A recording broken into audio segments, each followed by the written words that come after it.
Welcome to the JAMODI Podcast. We are all surrounded by amazing coaches and leaders. So let's get an inside look at not just what they do, but how they do what they do. After all, becoming the best versions of ourselves is JAMODI, just a matter of doing it. Welcome to the Ballology app Ultimate Demo. Trusted by leaders in the game. Ballology is a player development platform built for coaches and players alike. You can expect live shot tracking, workout libraries, and AI insights. You can easily chart team shooting drills in practice or in training sessions. Track all of those shots using an iPhone or an Android device in real time. You can view your team's performance through a video archive or by using our shot charts. After every shooting workout, take a look at your breakdown by viewing your percentages and your shot locations. Let's take a deeper look to learn how to make the most out of the Ballology app. Let's see how you measure up in the Ballology Skills Assessment, where you can test your shooting skills versus other shooters worldwide. Navigate to Ballology AI, where you can ask any question to get answers in real time for smarter training. Make that footwork a little more sharp. Coaches or players can create custom workouts in just minutes. Hit your on-court skills or basketball IQ or even strength and conditioning. It can be done on the Ballology app. Compete with everything you do on the Ballology app through our workout leaderboards.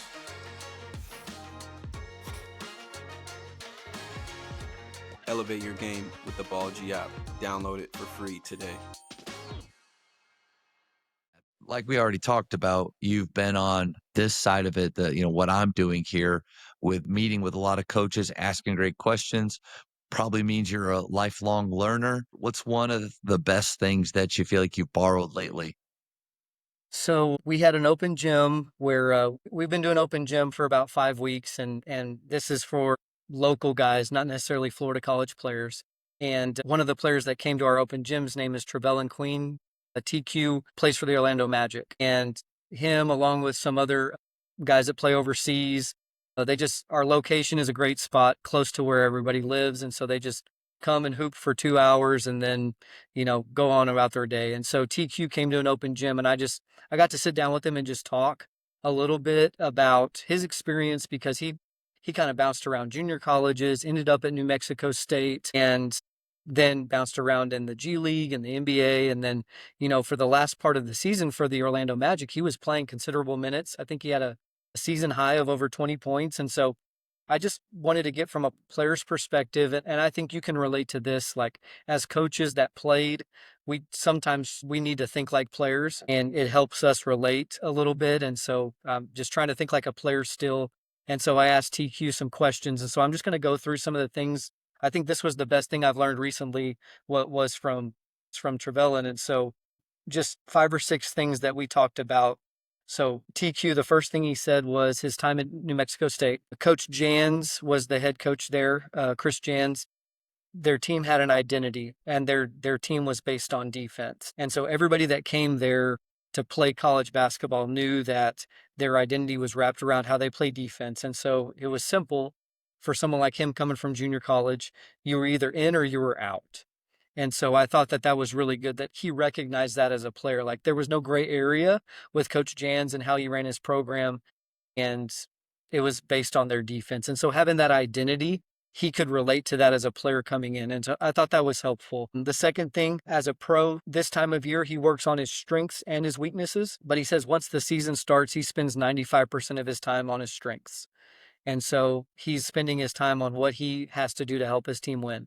And so for him, it's his lateral mobility. So being an on-the-ball defender with some length is really important. So being healthy enough to move, and then hitting open shots, and then making quick decisions. And so that's what he spends 95% of his time on is those things during the season. Right now, he's working on, when he was at our open gym, it was his 3rd workout of the day. And so he was working on his offhand finishes. He was trying to throw full court passes with his offhand. He was trying to make moves, pretending like it was late in the shot clock. But, once the season starts, he's going to hone in on the 95% of the things that he's going to do specific to his role. Another thing, and again, I know this might be a lengthy list, That's good. most guys, in his opinion, underachieve because they listen to too many people. He said, you're listening to your family, your friends, your trainer, your agent, your coaches, your teammates. Then a guy stops doing what he's actually good at. And so listening to too many voices. And so he said, that's something that I learned, like at the high school level. Even you have trainers and AAU coaches and parents and high school coaches, and then maybe a previous coach or a family member. And so there's a lot of voices. And so Dwayne Gregory, who I consider a mentor, who was at Mansfield Timberview, is, choose who you listen to. And I think Trevelyan's advice there was spot on with that. Just what voices are we letting in, and what voices are our players actually listening to? Okay. This one was really good, and something that I've never thought of is teaching our players breathing work, like your breathing. So he was like, Coach, this was a game changer for me as a player. If you knew his story, he's kind of bounced around, didn't finish out at some schools, would be considered a problem player by most of our standards. But he said, breathing before games kept him calm. Breathing during games helped him control his heart rate, and breathing after games allowed him to recover. And he said that was a game changer for him as a Did he player. tell you what it was? Did he tell you what the routine was? Well, I mean, just the deep diaphragm breathing Yep. in your nose, hold it for 2 seconds, breathe out for 7 seconds, that type of stuff. And he said that their player development coach was really integral in that uh, kind of breathing work. And so that's something that he's felt like has helped him a lot. And that's something that I was immediately able to share with my players, and they love that. Anytime we can give our players something that they've never done or never heard before, the way that you teach shooting with fast shooting, or the type of stuff that you do, like that may be unique and new to your players. So that gives you instant credibility. And so I think that allowed me to give my players something that maybe they haven't heard before. So that breathing work was really neat to hear him talk about, and for us to start implementing already in the off season with our guys. Then he talked a little bit about X's and O's, just like switching is the best thing to do on defense at their level, and then the hardest thing to guard are slips and ghost screens. He just went into that just a little bit, like as a player, offensively, if people are switching, then they really slip and ghost a ton of stuff because of that type of action and the communication that has to be consistent. And then this last one I thought was interesting, and I think this can relate to high school, college, NBA. On offense, if your best player is scoring and getting others involved, and those other guys are hitting shots, you're going to win a lot of games. But he said lots of times either the star isn't sharing, or he's sharing and those other guys are missing. And so he's like, it's a simple game, but he like broke it down. He's like, with my experience, if the guys that are really good players are scoring and sharing, and then the role players are hitting shots, then you have a great chance to win. And so I thought, that kept it simple for me. Number 6, that does make so much sense. And if you're thinking about those games where you're really happy with the ball movement, but sometimes the other guys just were missing shots, you start to think, golly, should they even be taking those? Or should we just have our best players shooting just more of them? But you're saying, no, I love the fact that you have to guard all of us and the ball doesn't stick, it still moves. But how do you express that to your team as far as, like, guys, this is what we need to have happen for us to be really dynamic and hard to beat? We need, like, is it something as simple as, guys, in the group right now, who are our best scorers? I'd love to hear from you. And they'll probably say the right guys, those, Gus, all of these guys, Johnny. And then you say, okay, we do want them to shoot, but then we also need the rest of you to be confident and ready to knock them down. But is that a good way to express that? Or is it just something that, man, you figure it out along the way or you don't? Yeah, I don't know. I think it might be team by team, right? Like I've had teams Yeah. where I could have that conversation with them, and they would be totally fine. But then I've also had fragile teams at the high school level where I did have that conversation and it hurt our team chemistry. And so in that situation, I feel like when I made a mistake, instead of talking to them about it, maybe just showing more film of like, hey, we're taking great shots, we're doing the right things, then maybe it goes back to that 95% of what we do the most. We need to practice that or focus on that in our practices. Yeah. So that might be a team by team thing. You have to gauge what your team can handle, because I've been on both ends, right? I can be super honest with my guys and in a loving way, tell them, hey, these are your roles. But then I've also done it where I was the same exact same exact thing, but the guys couldn't handle it because it hurt our team chemistry. And so that's a maybe $1 million question that you have to answer for your own teams. Think you need to know your team. I think it's a dangerous thing to experiment with, but I think if you already have a healthy culture where we are asking each other questions, we're talking about things openly and freely, maybe you can dive into that. And role identification can be shown in a lot of ways. I think one way is through shooting games. Probably one of the best ways to me for just role identification to happen, where you actually don't have to say it. They see it because of what the numbers that guys are bringing in day after day.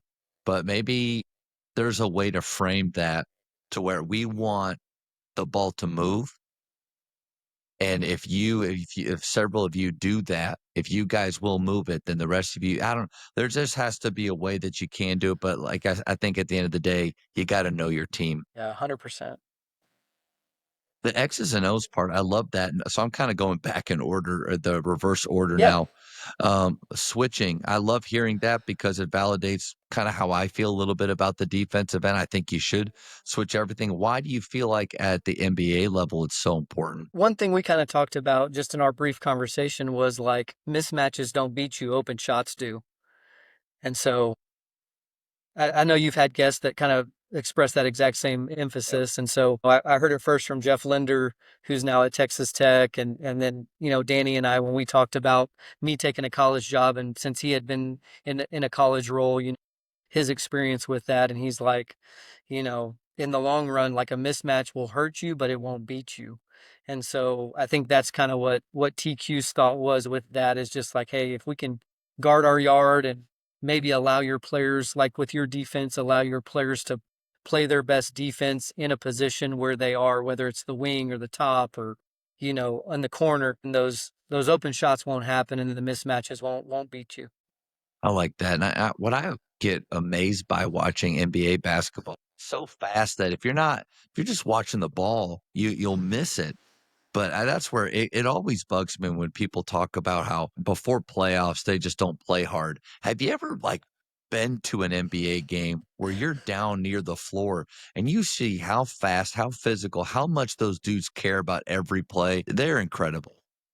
Yeah, there's not a lot of wasted movement, and sometimes, playing hard and wasting some energy, those can kind of get mixed up. And so NBA players are just very intentional with every movement they make, and that makes them, obviously professionals. What do you think the breath workout does? What does that actually do to a player? Like, if I was going to go and talk to my guys, what would you say is the reason to do it, and what are the times to do it? Yeah. So what I did is I talked to TQ a little bit about it, and he just said, just start simple with, breathing in your nose, holding your breath, and then breathing out all the way through your diaphragm, like deep belly breathing. One thing that they do is they lay down and put a 10-pound weight on their chest, and then they have to breathe it all the way up and then put it all the way back down.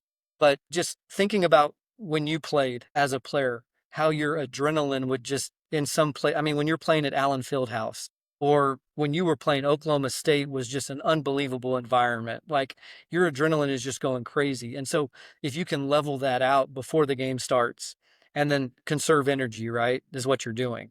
And then during the game, you're able to do your breath work, which conserves energy. And then after the game, because you've conserved energy, now you can recover faster. And so I think that's kind of the thought process for me. If I would have known this last year during a tournament, we would have been not just relaxing, but we would have been intentional about how we were going to recover with our breath. And anyway, I'm sure you were the same way, but I'm always looking for legal advantages to give my team. So as a small left-handed point guard, like I tried to find every legal advantage possible to make myself the best player I could be. And this is just one of those types of things that I'm like, oh, I could have used that last year at Alito, or, I'm going to continue to use this at Florida College with my guys and delegate it to one of my assistant coaches to make sure that they are concentrating on some of these guys that may be too amped up before games and things like that. I don't know if that answered your question, but maybe that helps. does. And my mind raced back to a moment when I really wish I could have used some breath work front and missed the front end of two one and ones, and we lose the game. And I just think, like, what if I had something, if I was equipped to just calm myself down. But I love your point about sharing things with your team that you learn. I think it's good for us to show them that we are always learning new things. And when we hear Steve Kerr in a timeout tell the guys, "Hey, control your breath right now. Let's find our breath." It is important. If the best of the best are doing this, then why not at Midway High School? Why not at Florida College? Let's incorporate some of these things and then have the freedom to say, "You know what? I really like that," or "No, not for us. We don't have to do that." But I think sometimes we don't experiment or try new things out because we're afraid of, what if it doesn't work? Will this be a waste of time? Yeah. Like, even at every school, I always look at it as they choose to be here. You guys are choosing to spend this time, so we're going to maximize it, and maybe this will help. No, that's a great point. And, you know, if we are lifelong learners and we're asking our players to put in all this work, then we need to come with some new stuff and show our players like, hey, we're learning too, we're growing too, and it may not be my original idea, but it's something that we can, mold to help our programs. And so I think that helps with our credibility and allows them maybe we're one of the voices that they listen to more because of that. And to that point, great job, coach, of moving us through these 6 things with the voices. I can't imagine how many people are trying to contact and talk to these NBA players, these college players today. I don't know about you, but I just didn't have a lot of people. We didn't even, I mean, my cell phone could barely text. Right. Facebook just came out on Baylor campus my senior year. I remember when they said, "Hey, come to the Student Life Center and get your Facebook thing filled out." Like, Right. but I didn't have a lot of people knocking down my door trying to get things from me or talk to me or tell me things. But even at the high school level, there's a lot of voices. How do we help them know who to listen to? Maybe it's hard to say, "Don't listen to them." That's probably difficult to do, but how do we navigate that? Well, I don't know if there's a right way or wrong way, but I just ask, who are you listening to right now? Who is someone that you're listening to right now? That who's telling you this, so that they can just tell me. And instead of saying maybe, hey, don't listen to them, I would just ask, is it helpful? Like in this circumstance, is it helpful? Is listening to this person right now going to help you, help our team, or is it going to help you be the best player you can be right now? They can listen to whoever they want this time during the summer. We're shooting this in July. They can listen to whoever right now, maybe, but maybe not listening in February is helpful.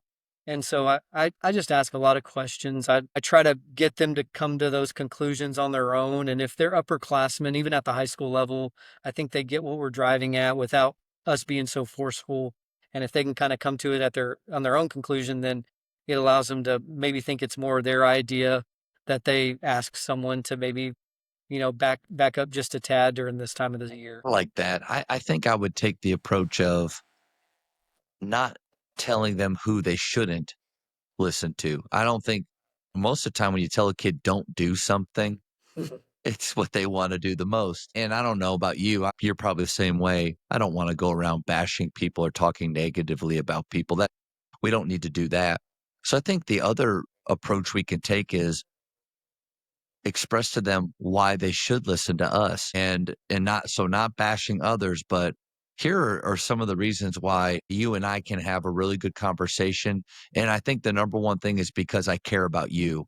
I care about the player, and I care about you regardless of how many points you score or how many minutes you play. And then that care also leads to, I don't want anything from you. I don't need anything from you. And I think when they know that, now there's some coaches that may think, well, you want them to play well so that you can win games. I understand that. But also, if I think our why should be a little bit bigger than that, bigger than just wins and losses. And so I think if they know that we care about them and that we're not trying to get anything from them, but we want them to be their very, very best, I think we have an opportunity then for them to listen to us more, or at least, like you said, they can judge what he's saying based on how he feels about me, and then what these other people are saying and maybe motivations that they have. I don't know, maybe that's an idea. Yeah.